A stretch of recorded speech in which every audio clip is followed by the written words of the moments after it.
Hey everyone. When you work with others, it's natural that there are some misunderstandings and miscommunications because we all have our own workplace drivers, needs, and communication style. But some of your colleagues frustrate you more than others. So let's talk about one of the workplace factors to be aware of so that we can improve communication. One of the workplace drivers to be aware of is called extraversion. Now, most of us are familiar with extraversion, but when we're talking about the workplace, this is more than being the life of the party. It's about the need to work with and through others. Have you ever heard someone say, "I'm just thinking out loud here," or "Let's brainstorm this together. I just want to run this idea by you"?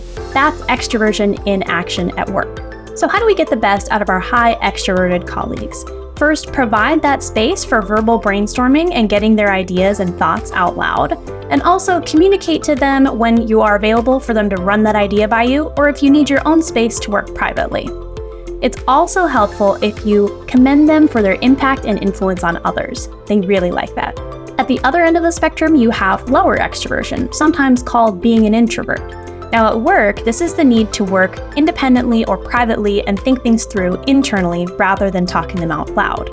This is the kind of person who is more reserved in the meeting, and after the meeting is over, they send you an email with 30 questions or ideas because they needed to think on their own before sharing.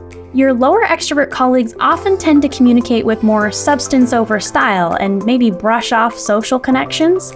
It's not personal, they just are in work mode and they don't understand why you're interrupting to ask about the weekend when they're already knee-deep in emails, because they'll catch up with you later at the break room. So how can we get the most out of our lower extrovert peers?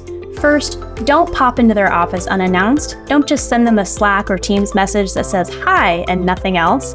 Ask them for what you need, ask them about the substance. Second, if you are inviting them to a meeting or you need their thoughts in that back and forth brainstorming, send them the questions or agenda ahead of time so that they have time to do that independent thinking first. When we understand our own work styles and the work styles of others, we can better communicate together and get more results.